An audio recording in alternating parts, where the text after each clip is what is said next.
So before we can use Orion5, we have to have it mounted to a desk or another solid surface. So I've just used 3mm wood screws and attached it to my desktop here. Now we're ready to plug in the power. So the red light comes on straight away, it means power's available, and the white LED is on, so it's in normal mode. One thing to be aware of is that if you power Orion5 on, and it goes into emergency stop mode as soon as you've turned it on, the servos won't receive their initial configuration, which can be a problem if you're relying on default settings in your software. So the best thing to do is, while you power Orion5 on, just hold the claw away from the base, and check that the status light just comes on solid straight away. And that's good to use. So now we're ready to plug in the USB cable. All of our software is available on GitHub. If you just search RAWrobotics or Orion5, you'll find it. It's also linked to on our website and inside the instruction manual, which we'll just take a quick second to have a look at. So this is the instruction manual. It's available as a PDF from the GitHub documentation. I highly suggest you read that before you start using Orion5. So if you haven't used GitHub before and you've just arrived here and you have no idea what's going on, just click this clone or download button and download a zip of the software. So once you download that and you extract it, you'll have a directory like this.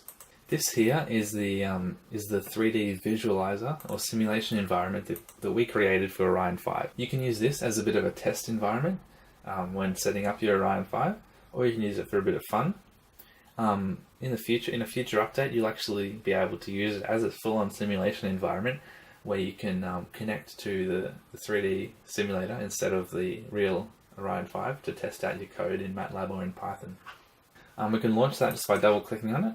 At the moment, it only works stable in Windows. So you notice once I launched the visualizer and Python library was launched in the background, we can see the blue LEDs here indicating traffic on the USB line. That means everything is connected and the arm's communicating to the computer. So in here, if I just press A, what I can do is read. A puts it into a mode where the 3D model is following what the real robotic arm is doing. So here we have a mirror of what's happening in the real world. So if I rotate this, the model will follow around. And this mode can be used to record a sequence and save a sequence and play it back.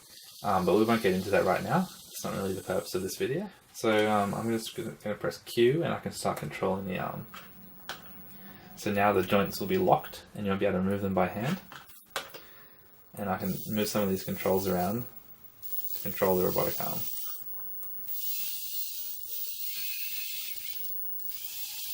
This is just a P controller, so it's not as smooth as, say, a velocity controller.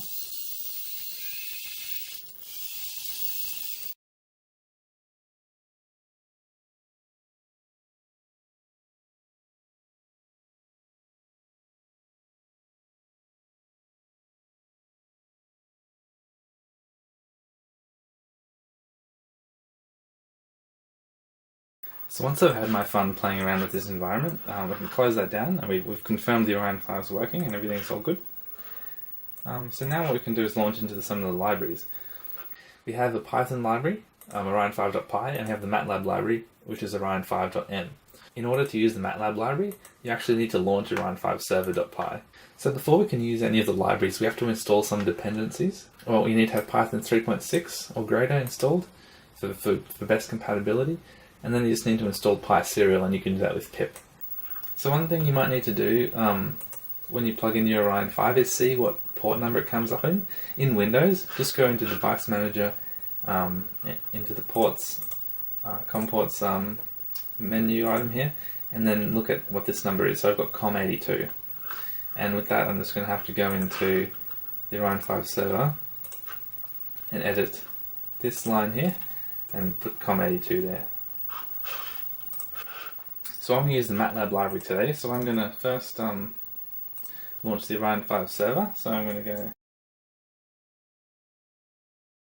Now these libraries do work across platform, which will be good to hear. So we've tested it thoroughly on Ubuntu, Linux and Mac OS. So once that's launched, that can just sit in the background waiting for connections. So here's our MATLAB library. You don't have to go looking through here. But maybe if you want to see some of the function names and stuff, you can have a look through there. But all the documentation for this is on our GitHub README if you just scroll down. So this is just my test script that I'm going to edit live. So the basic usage is to just create an instance of the class. And then I'm going to go ahead and turn talk enable on for all the joints. And these functions that are like set all joints, etc., they take an array of 5 values, the first one being the base, followed by shoulder, elbow, wrist, and then a claw. So I'm going to turn all of the talk enables on. So 1 enables it and 0 disables it. I'm going to move the base around a little bit with a couple of pauses in between.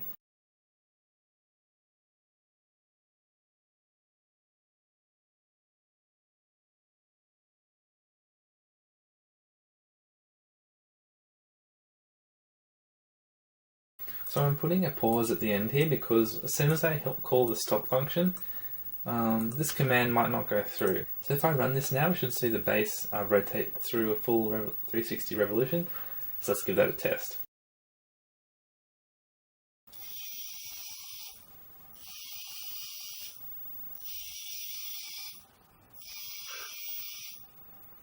Very nice, it worked. And at the end here you'll see Orion5 cleaning up. And that just means that it's disconnected from the Orion5 server. See, it was waiting for connection, then it connected, and then it's back to waiting for connection after our script finish.